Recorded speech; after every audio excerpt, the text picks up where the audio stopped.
Hello, my name is Rebecca Muhle, and I'm a child psychiatrist at the Yale Child Study Center. And I have a special focus on individuals with autism spectrum disorder and other neurodevelopmental conditions. I'm both a physician scientist, so I'm a researcher, as well as a clinician. And it's really a pleasure for me to talk to you about where those two fields intersect. And I always say that I'm never bored. I'm always running from the clinic to the lab and back. But really that is the heart of what I am most interested to communicate to others. How these two fields, scientific endeavors to understand the genetic underpinnings of autism, meets with the individuals in the clinic, the people that have autism and their families, and how the intersection of those two worlds can actually make a difference for our patients and their families.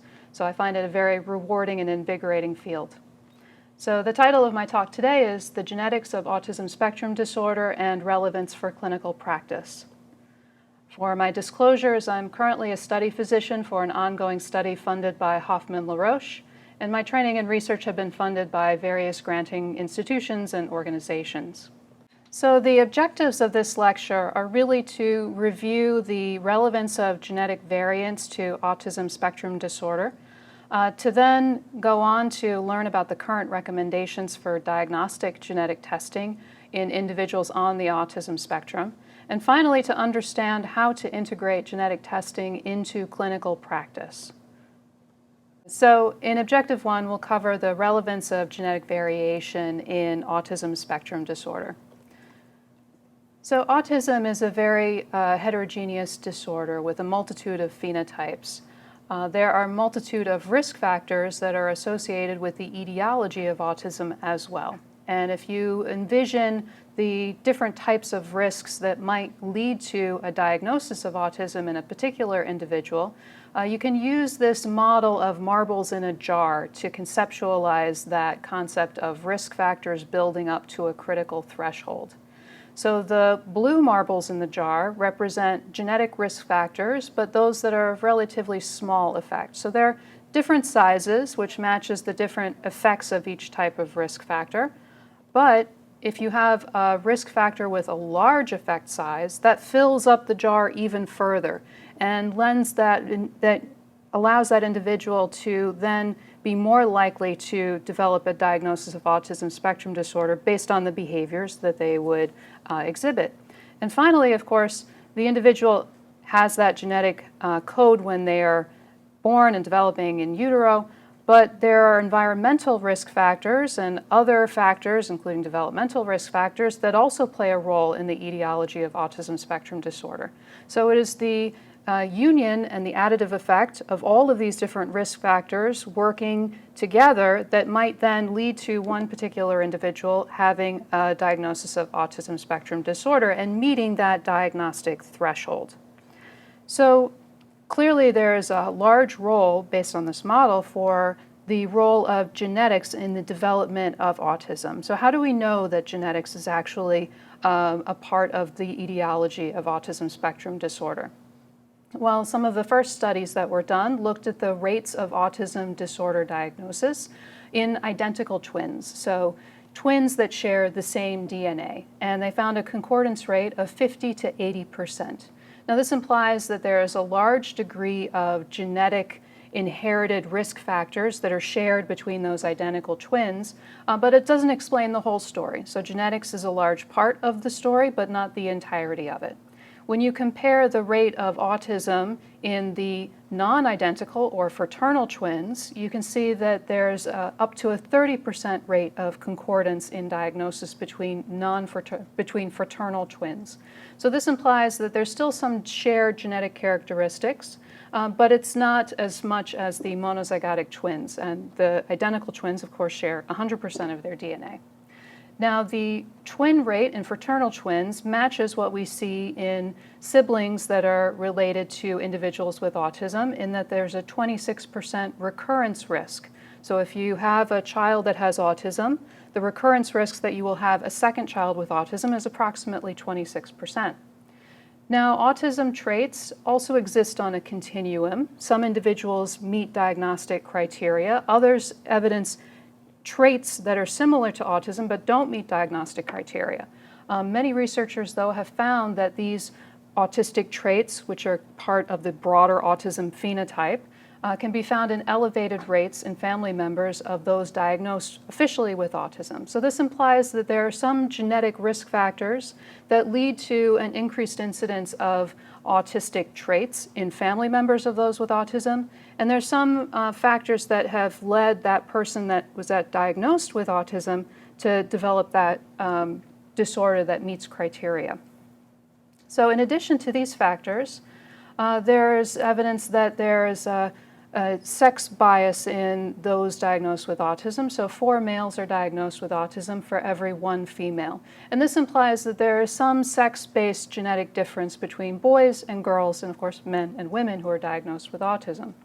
Additionally, there's evidence that some particular genetic syndromes have higher rates of autism than in the general population, and this is seen in Phelan-McDermid syndrome as well as Timothy syndrome. And finally, at a population level, approximately 60% of the risk for autism in the population is estimated to be due to genetic variation. So this is still 40% that is due to other factors, but 60% is a fairly large percentage of the risk. And of course, this varies by individual to individual, but at a population basis, genetics plays a very large role in the etiology and development of autism. So to assist during the rest of the lecture with the understanding of a few key terms, I'm going to briefly review them here. So when I refer to the genome, I'm referring to the entirety of an individual's genetic code. So that's 3 billion DNA base pairs. The exome is that part of the genome, so the subset of the genome that encodes the proteins. Now, alleles refer to one particular copy of a gene or chromosome. So apart from the sex chromosomes, we have 2 copies of every gene in our genome.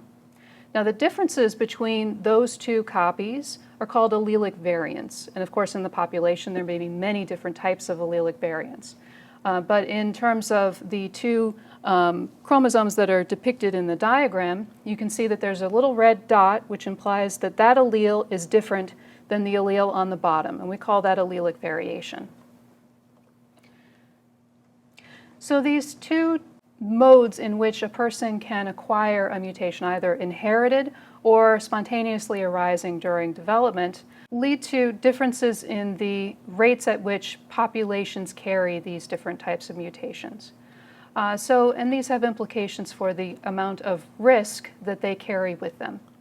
So common risk factors are present in more than 1% of the population, and usually they have a small effect size. So those risk factors that are common tend to have a small effect on an individual's chances of being diagnosed with autism because they are prevalent in the population, and it's likely that there is a small decrease in the fitness of the individual to become married, have children, et cetera, and then that variant may be passed on into the population. Now, this is in contrast with rare risk factors that are present in less than 1% of the population. Now, these may have small to large effect sizes, but simply by the dint of them being rare within the population, it implies that these rare risk factors are actually detrimental in some fashion, and that they are not propagated to the next generation. And therefore, the rare risk factors are more likely to have large effect sizes that then affect the fitness of that individual to actually meet a mate and have children. So how does this relate to genetic models of genetic risk for autism spectrum disorder? So risk factors with large effects and risk factors with small effects may combine within one individual in various combinations. So you can see on the top right that there is an example of a particular individual that may have a few small effect risk factors as well as one large effect risk factor. And that has led them to meet the diagnostic criteria for autism. And this may be in contrast to another individual, as an example 2, that has a collection of small effect risk factors but just are in sufficient number and type to actually then meet that diagnostic criteria threshold.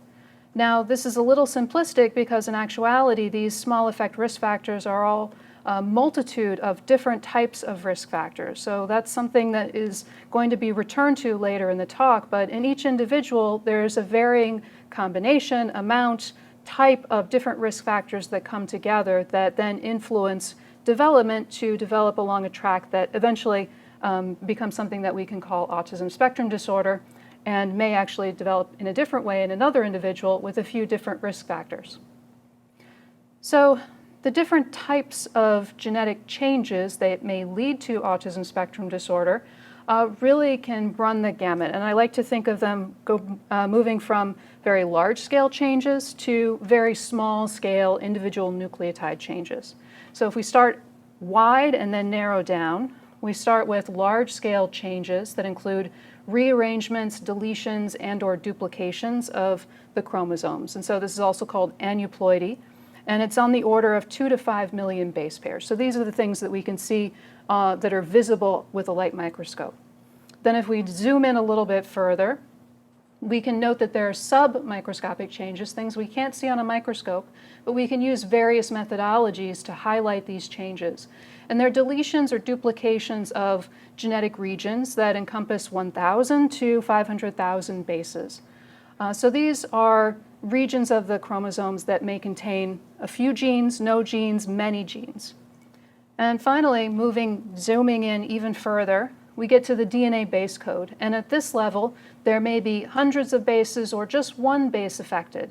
And if you hit the DNA in exactly the right spot, especially within the protein coding region of a gene, you may actually have a detrimental effect on that particular gene simply by deleting or changing one nucleotide. So I'm going to start by discussing in detail the submicroscopic changes that have been found to be associated with autism risk. So copy number variants are regions that encompass 10,000 to 500,000 DNA base pairs, and these are regions that are duplicated or deleted. You can see on the left side of the panel that the red region has been deleted from this particular chromosome. And in that individual, they have only one copy of that blue region of the chromosome. In the individual that does not carry a CNV, they have 2 functioning copies of that region. And in the individual on the right, they've had a duplication of this region, meaning that now they have 3 copies of this particular area of the chromosome.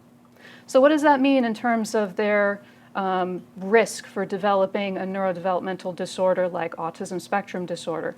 I should say that we all carry CNVs, and we all carry some degree of inherited and some degree of spontaneously arising or de novo CNVs.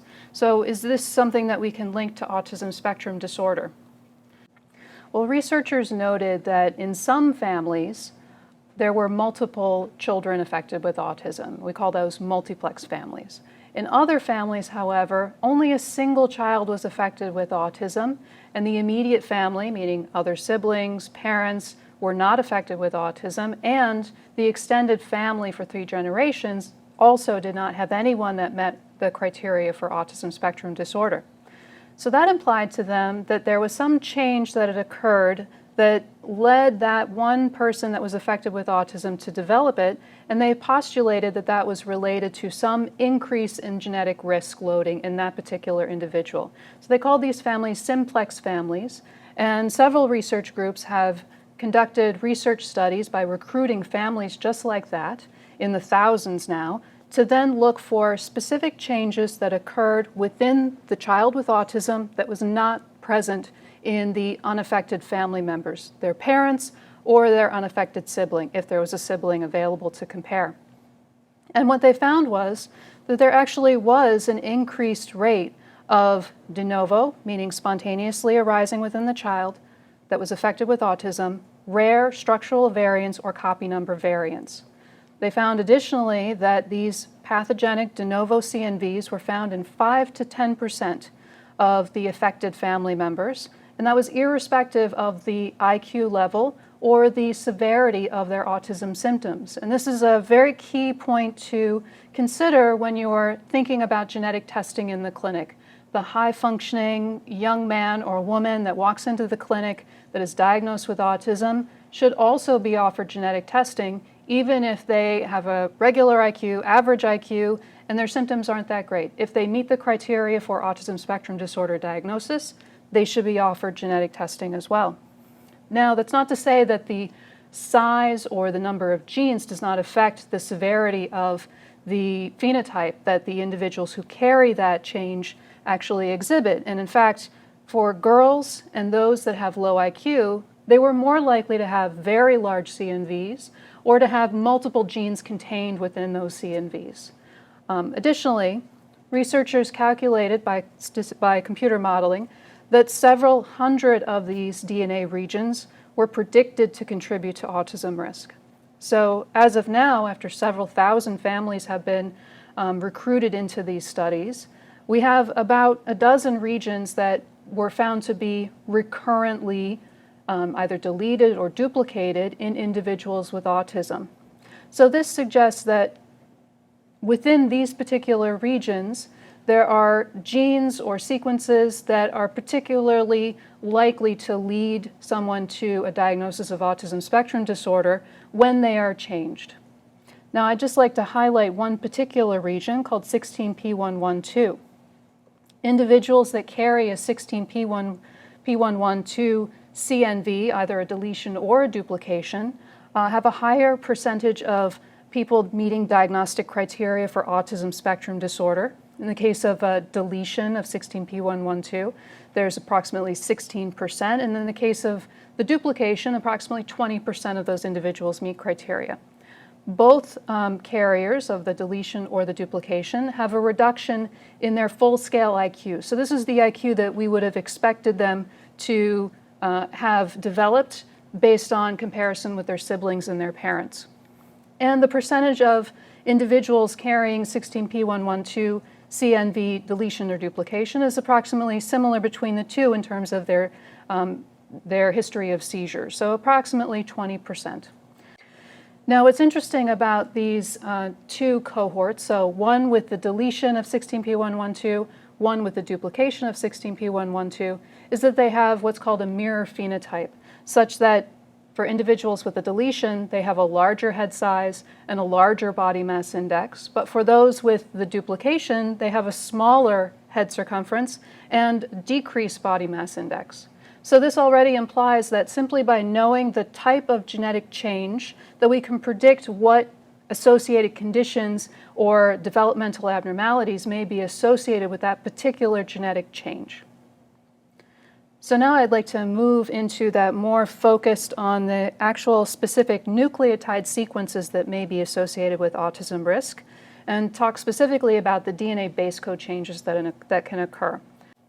Insertions and deletions within the DNA code can occur at 1 to hundreds of base pairs. Now this is analogous to the CNVs or copy number variants, but on a much smaller scale. Single nucleotide variants are changes that occur just in one particular nucleotide. Now in the case of the insertions, deletions, or indels, depending on where that insertion or deletion occurs, it can actually cause a protein coding sequence to become disturbed such that the protein is no longer made and essentially breaks that copy of that gene. In the case of single nucleotide variants, or SNVs, a single nucleotide has been changed, and depending on the location and the type of change that is made, a protein that would have been produced may actually be truncated because the amino acid code was changed to a termination signal. So in both cases, one copy of this particular gene was inactivated due to the changes that were introduced at the nucleotide level. So researchers did an analogous study to the one I described before, recruiting simplex families with one affected family member. And again, they looked for those changes that occurred within the affected family member that were not present in the unaffected parents or, if available, the unaffected sibling. And they were able to link risk for autism spectrum disorder to de novo, again, spontaneously occurring within the child, rare, protein-disrupting sequence changes that were caused by SNVs or indels. Now, these occurred more often in the affected children than in their unaffected siblings. the affected individuals that had these types of mutations tended to have low IQ and other physical, medical, and psychiatric conditions, and were more likely to show that they're Okay. Back it up a little bit before we're more likely to show. And when you're ready. So affected individuals with low IQ and other physical, medical, or psychiatric conditions were more likely to also carry disruptive SNVs and or indels. Now, several hundred to 1,000 individual genes are likely to contribute to autism spectrum disorder risk. And in this case, I'm showing you the instance of those genetic changes that functionally disrupt that protein, and it's sufficient to disrupt only one copy, so it's an autosomal dominant type of inheritance. However, there are other cases where recessive changes might occur in each of these alleles and may have been inherited from the parent or have one inherited copy, one spontaneously arising copy. It remains to be seen. In the case of these particular types of mutations that disrupt the protein, however, researchers were able to localize these types of mutations within the same genes in unrelated people with autism, meaning that there are certain genes that have accrued a number of mutations along the gene body that disrupt protein function. And they've been able to determine this to a high degree of statistical significance, meaning that this list of genes here, which is currently 65, but is growing ever faster, and there's about to be another 30-some released imminently, these genes are all statistically likely to harbor autism spectrum disorder risk when they are disrupted. So I don't expect you to understand what these genes are, what they do. They seem to be involved in gene regulation and synaptic function, which is expected when you're dealing with a developing brain. But what is really critical to understand from a clinical perspective is that for that individual that is in your office, that you send for genetic testing, they come back with a clinical report, and it says, this patient has a disruptive mutation in exon 4 of CHD8. What does that mean for that individual? Well, it means that we can then look at other individuals that have had a change in that particular gene to see if there's any clues clinically. We can help them get access to clinical trials. We can explain to the family where that change likely occurred by comparing that person's DNA with their parents or their siblings, and maybe even explain a little bit about the risk for future siblings and what their risk for developing autism might be. So that's a little preface of what I'm going to talk about a little bit further. There's a few key points that I want to be sure I drive home. Number one is that there is not a single genetic risk factor that accounts for a majority of autism spectrum disorder cases. There's not even a handful that contribute to the majority. In the case of the 16p112 CNV deletion or duplication carriers, even though those are some of the most well-characterized cohorts that we have in terms of genetic changes leading to autism spectrum disorder, those CNVs are found in less than 1% of all those individuals that have autism spectrum disorder. The changes linked to a single gene, such as CHD8, which I mentioned to you previously, are found in less than 1% of all those diagnosed with autism spectrum disorder. So there's a multitude of different types of risk factors that can contribute to the development of autism spectrum disorder, and we're just beginning to understand at a real statistically significant genome-wide basis all the different ways that these risk factors interact individually and in concert to affect neurodevelopment. Now, having said that, collectively, if you consider all of the mutations that may have occurred as a group, they're present in a substantial minority of the clinical population.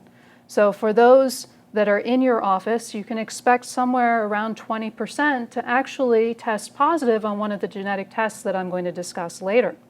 Now, if you consider those individuals that have low IQ, that have associated conditions like epilepsy, that number is even higher. So when you're thinking about types of testing that can be helpful and beneficial to your patients, there's a chance that you might get 1 in 5 returning with a positive result that may actually impact family planning, prognostic indicators, potentially even in 5 to 10 years, treatment modalities. So So these are clearly diagnostic tests that are clinically available and that could potentially have great benefit for our patients in our clinics. So in summary of this section, take-home messages are that the etiology of autism spectrum disorder is complex, but genetic variants play a large role in conferring risk for autism to individuals. People with autism are more likely to carry rare, damaging, de novo CNVs, SNVs, and/or indels when compared to people without autism, including their siblings that are unaffected.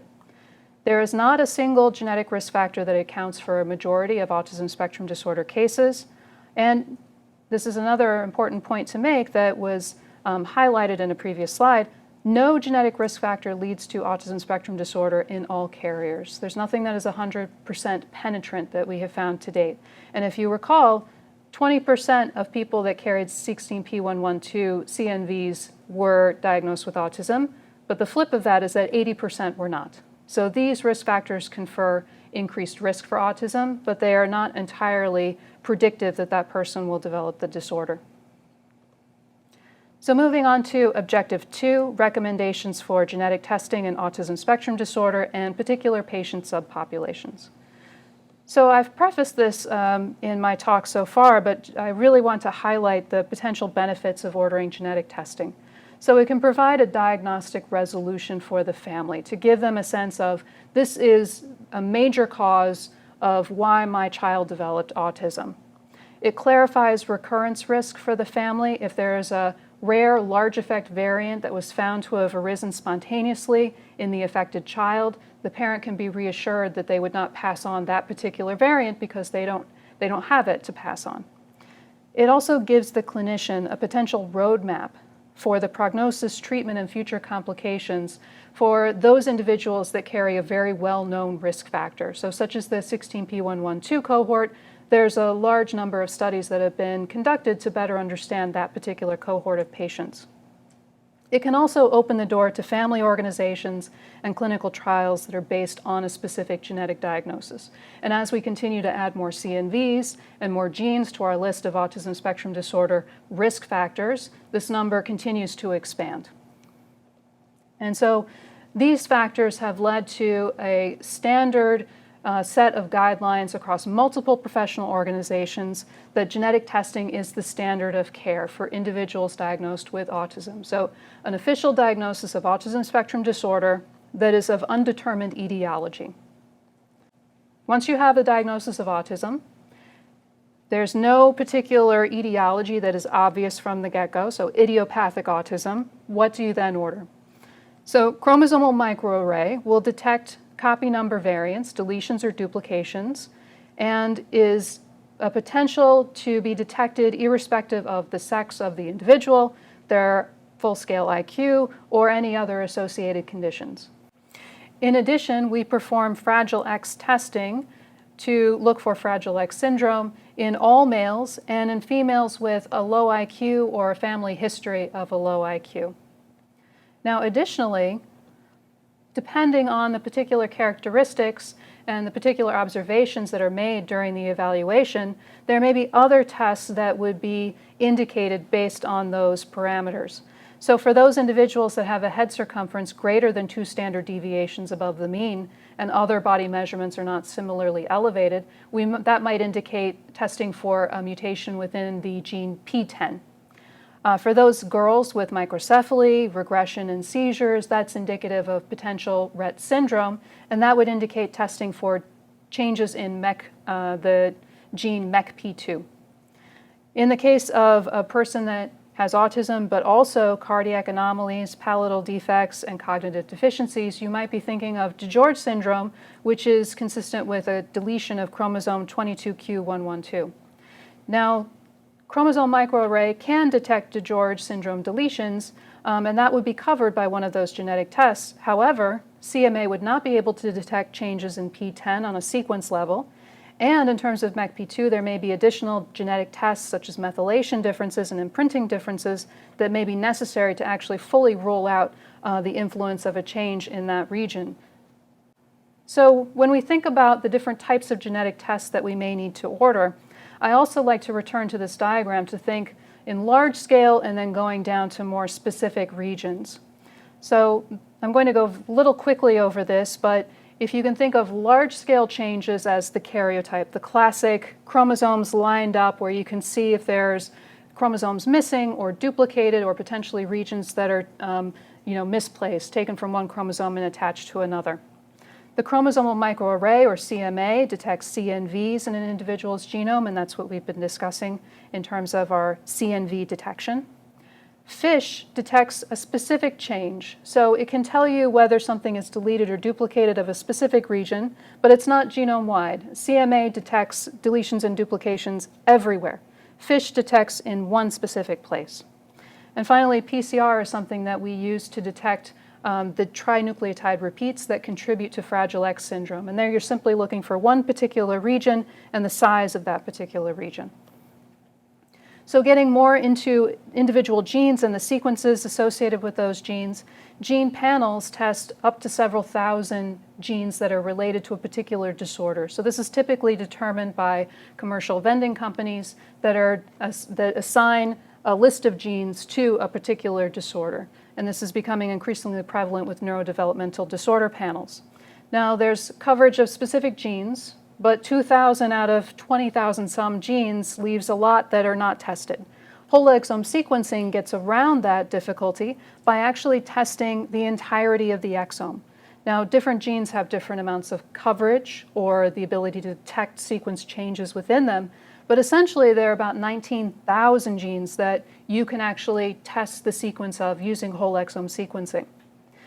Now, whole genome sequencing I'm going to reference here because I think it will become clinically available at some point in the future.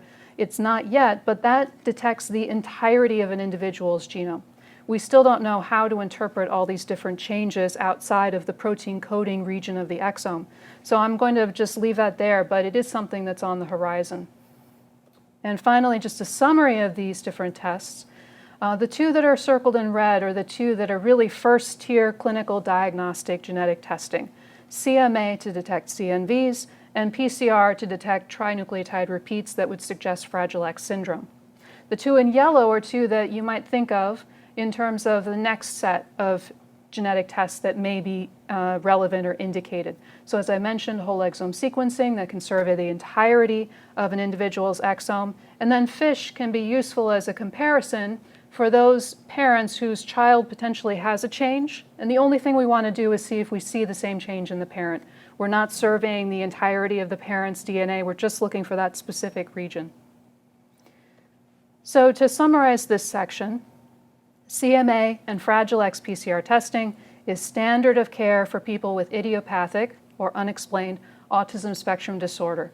And I would just like to highlight here as well that this is also true for individuals diagnosed with intellectual disability as well as global developmental delay. So any of those three diagnoses that are of unexplained origin or etiology, CMA and Fragile X testing are standard of care.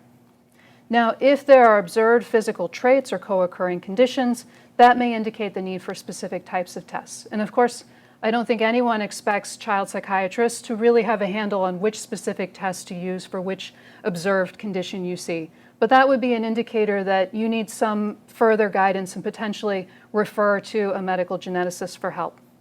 And then finally, whole exome sequencing is clinically available and detects almost all the protein coding genes. It's not quite yet the standard of care, but we're approaching that. And you may need to do some further justification of its use in clinical practice. But it will tell you information that you will not be able to get from a chromosomal microarray or from Fragile X PCR testing, and it can be crucial to making a molecular diagnosis. So in Objective 3, we're going to go over the practicalities of ordering genetic testing in the community practice. Now, as part of a working group of the Autism and Intellectual Disability Committee of ACAP, we published a white paper in JCAP in 2017 that included a flow chart of the nuts and bolts of completing a genetic evaluation as part of a routine psychiatric evaluation. So I highly recommend that if you have the opportunity to pull that flow sheet, because we really designed it as a tool to be used in the clinic. But I am going to highlight some of the relevant decision tree points along the way and provide some recommendations and guidance as to which part of the tree to choose. So first things first, who can order genetic testing? Currently, pretty much any medical physician can order genetic testing. This is dependent on the academic institution, some other issues such as that, but commercial vendors are available and medical providers can order genetic testing of various kinds. Now, it may be easy to order, but that person ordering the testing should be sufficiently knowledgeable and competent enough to explain both the need to test, the benefits of testing, and potentially the risks of testing. And so not everyone will feel comfortable with that level of care. That's not to say that it's not important to offer that to our patients. And in fact, you may be the first person that has actually even mentioned genetic testing to an individual that has a diagnosis of autism. So it's important just to open the door to that conversation. Now, if you feel more comfortable doing this in collaboration with other colleagues, then you can order this testing as collaborative care with developmental pediatricians, neurologists, of course medical geneticists, this is their bread and butter, and other physicians as well who may have some expertise and comfort level in ordering these particular types of tests. And of course, if you were more comfortable with referring and getting the expertise of the medical genetics clinic, that is of course something that everyone should feel comfortable pursuing. There may be quite a bit of a wait, however, and in some areas there may not be much access to a medical genetics clinic. So again, it's important to be knowledgeable enough to know that these are things that our patients should have access to. So if you're wanting to get more information about how do I do this on my own, things to consider before performing genetic testing, of course, complete a complete psychiatric evaluation. The genetic testing, I always conceptualize it as fitting into that portion of the evaluation where you're considering medical health history, getting lab tests. That fits into that portion of the complete psychiatric evaluation. Once you have a diagnosis that's confirmed that this person has autism spectrum disorder or intellectual disability or global developmental delay, then you may offer to the patients and their family, see if they agree. Then there is a need to obtain prior authorization from the insurer. Now, one of the most fraught conversations is actually not over the particular ramifications of the genetic testing, but more over the obtaining of a blood draw, of a blood sample. So that is something that some companies will allow saliva samples to be used. Others prefer blood draw samples. And I typically time them with other labs that are needed to be drawn so that the patient doesn't need to be stuck more than one time. Some companies actually prefer that the individual has the sample drawn and then they save it in a fridge or a freezer. Once the insurance authorization is provided, then they actually perform the testing, but they have everything ready to go up until that point. And who can perform the actual genetic testing? And this is an important point. The laboratory needs to have certification that's called Clinical Laboratory Improvement Amendments, or CLIA certification.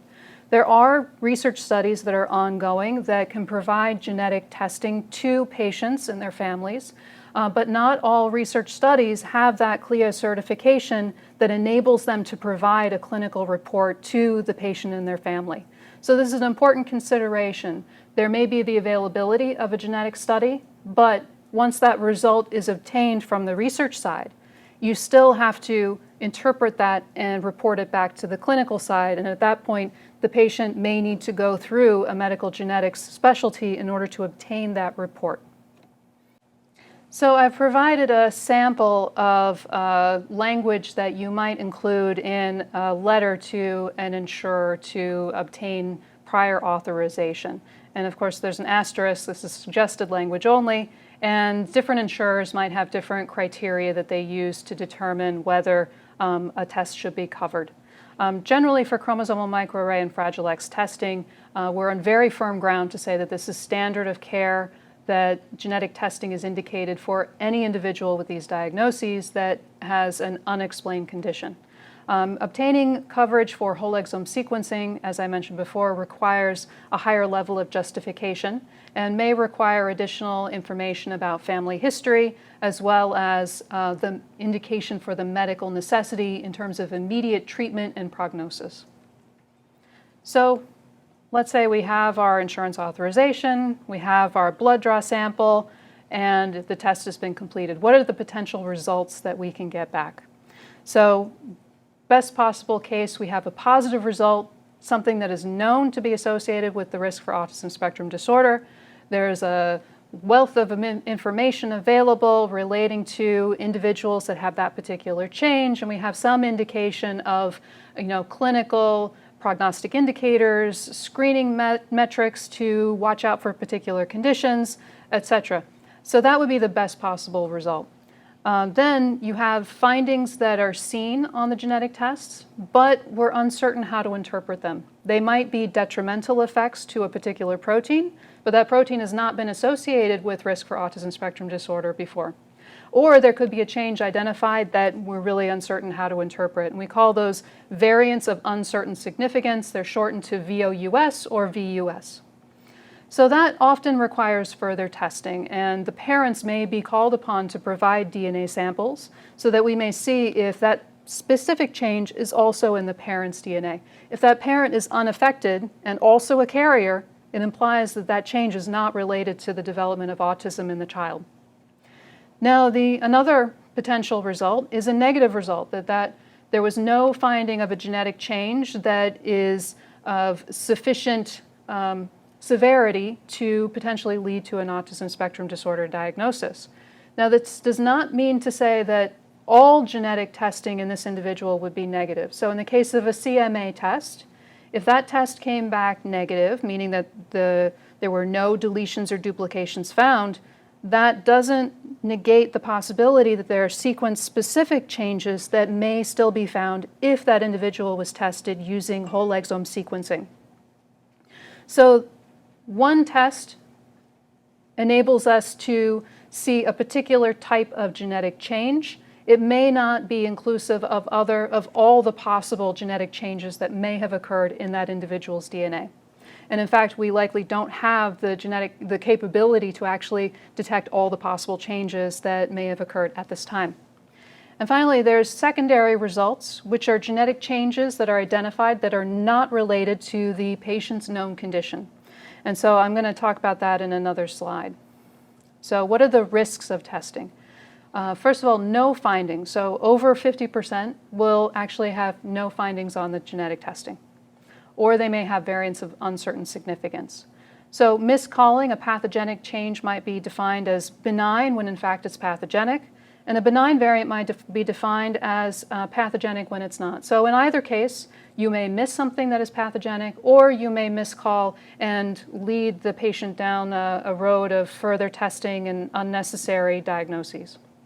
In the case of the comparison of the child's DNA to the parent's DNA, there is the potential for a finding of non-paternity, meaning that the child is not the biological child of the father, or consanguinity if the two parents are related to each other. So that is a potential risk of this testing.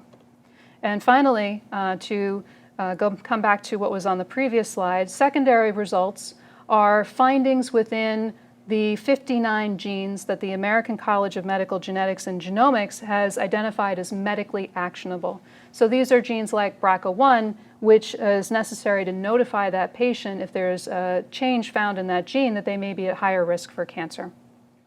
So to go forward with some of the cases, so the first case is a 12-year-old male diagnosed with autism and intellectual disability. And he was referred to our clinic for irritability, aggression, and oppositionality. His family history was notable for psychotic spectrum disorder, but otherwise non-contributory. And on medical history and physical exam, we noted a few abnormalities such as prematurity, asthma, decreased tone, and a head circumference that was elevated compared to his height and weight, but not greater than 2 standard deviations above the norm. He did have some evidence of dysmorphia based on depressed nasal bridge and mild frontal bossing. So we ordered chromosomal microarray and Fragile X testing. So our report that came back showed that he had the normal number of repeats, so he did not have Fragile X syndrome. But on CMA, he did have a 1 megabase deletion of chromosome 1, and the notation there is just to help you understand what that notation means when you get it back on the report. So he had a deletion of chromosome 1 in the region P31.1 to P31.3. Now you can take that region and you can type it into various sites that will help you interpret and understand, in addition to the clinical report that will describe that particular individual's change. But one particular one that I'll highlight is the one in blue, and that is rarechromo.org, which is also called Unique. And this site has a wealth of pamphlets and information for parents and providers that just describes individuals with this particular change. So you have to be, in a way, lucky enough to actually have one of those changes on that list, but if you do, it's very helpful. So this particular individual had a deletion of this region of chromosome 1 that I'm showing you, and patients with the deletion in that region had hypoplastic corpus callosum, ventriculomegaly, tethered spinal cord, renal complications, and heart and genital malformations, as well as seizures. So how does this affect our patient? Well, we recommended an MRI with monitoring for seizure development. We monitored for renal complications, and we considered a referral for cardiac exam, but on auscultation and review of symptoms, he didn't appear to have any symptoms in that domain. But we also want to carefully consider the potential adverse effects of medications by organ system. So anything that really significantly impacts the renal system is something we may want to avoid. So it's more about prognostic indicators and choice of particular medications as opposed to particular therapeutic options. But that leaves the door open for, in the future, for individuals with a deletion in this region, that he may benefit from that particular treatment. So going back to our flow chart, we've done the chromosomal microarray and Fragile X testing, and he had a known pathogenic variant. And so from that, we've given him a molecular genetic diagnosis, and then we can go on to test family members, do subspecialty referrals, etc. Now, this is contrasted a bit in case 2, a 6-year-old male diagnosed with autism spectrum disorder, who again was referred for aggression and obsessive traits. His family history was notable for a parental autism spectrum diagnosis and a history of learning disability and extended family members with autism spectrum disorder. His medical history was significant for developmental delay, astigmatism, mild asthma, and sleep apnea. Physical exam was fairly unremarkable. He had average body measurements, no dysmorphia, and his cognitive faculties and IQ were largely intact.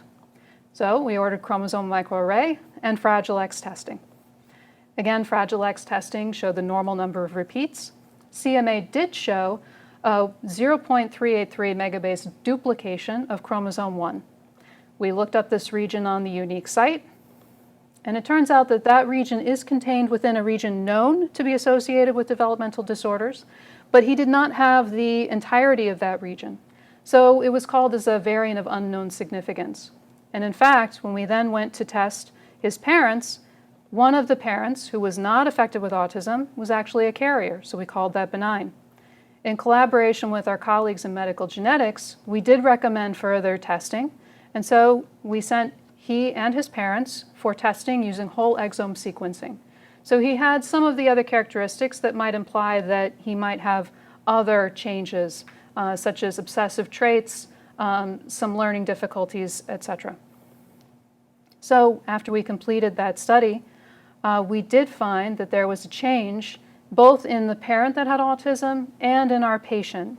It was a rare, damaging single nucleotide variant in a neuronal voltage-gated sodium channel that was associated with epilepsy and an atypical response to sodium channel blockers. So in this case, we've again given a molecular diagnosis, and we have increased our suspicion for particular comorbid conditions such as seizures, as well as now with the knowledge that should he develop seizures, there's a class of anti-epileptic therapies that we should avoid in this particular patient. Now, in terms of ethics and legal considerations, there's some ethical considerations for the children who are being consented for genetic testing by their parents. We do need to be thoughtful and consider how we pass on this information to children as they come of age. Additionally, who in the extended family will receive this information and think about getting testing for themselves? Something to note, there is a law in the United States called the Genetic Information Non-Discrimination Act of 2008 that states that genetic testing results cannot be used by health insurers or employers as a reason to deny coverage or employment. This is not the case for all insurance, such as life insurance.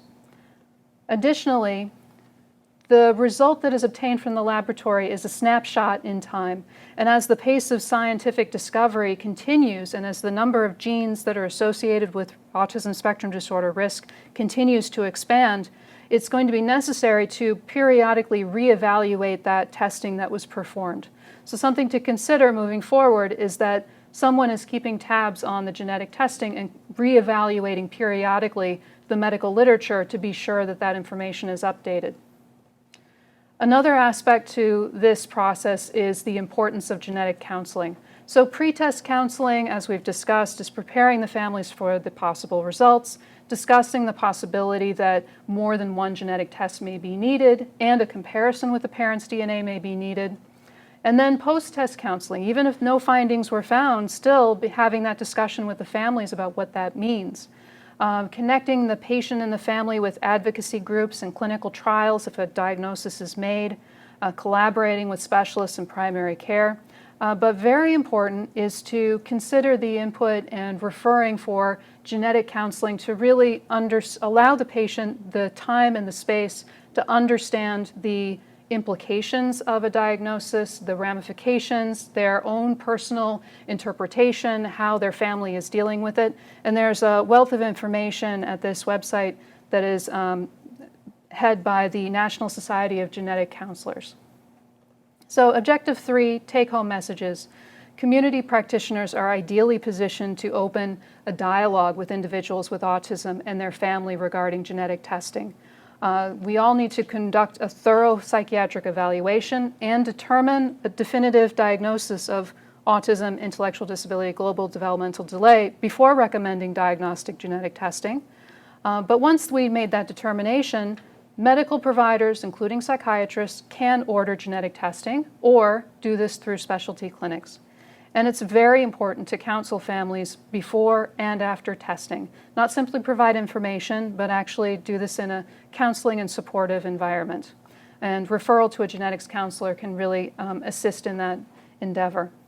And finally, it's always important to collaborate with our colleagues and specialty providers and never worry alone. I want to thank everyone for your attention, and I hope this has been helpful to you. Thank you.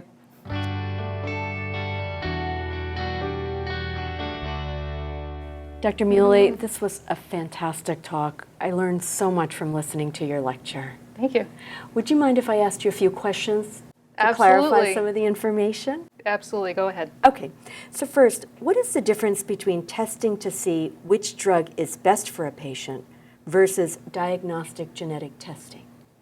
Yes, and this is a common issue that comes up, that if I ask a patient and their family if they've had genetic testing, they may say yes, but what they bring to me is a report stating what their relative indications for different medications might be. Mm-hmm. So that's genomic testing, whereas what we're discussing in this lecture is molecular diagnostic genetic testing. Mm-hmm. So what I discussed was trying to find an explanation within the DNA of that individual for how they've developed and what risk factors we can find that would point to autism spectrum disorder, and then also potentially indicate treatment modalities, maybe a particular type of medication based on maybe their increased risk for obesity, but not necessarily a metabolic the rate of metabolism of a particular medication, such as you might see from a pharmacogenomic testing report. There's some other information that's available at the National Neuroscience Curriculum Initiative that really describes the pharmacological differences between different variants that I would refer anyone to go see. It's a very well done lecture. Thank you. That is so helpful. It's really important to know the difference between the two, especially for parents. Yeah. Would you mind if I asked you about a case? Yes, please. Okay, all right. I'm treating a young boy with autism. He tested negative for genetic changes using a chromosomal microarray and Fragile X testing when he was diagnosed 5 years ago. This young boy also has mild intellectual disability, a congenital heart defect, and vision problems. He was slow to walk and is described as uncoordinated by his parents. There's no family history of developmental delay or autism in the immediate family. So my question is, should I refer him for further genetic testing? And if so, what do I order? So it's great that he's had previous genetic testing. Okay. So chromosomal microarray and Fragile X testing, standard of care, first tier testing. Those came back negative. And since it was obtained several years ago, it would be worthwhile to review that testing just to make sure that there's nothing new that might have been found. But it sounds like there was really no changes noted on as a result of that testing. Right.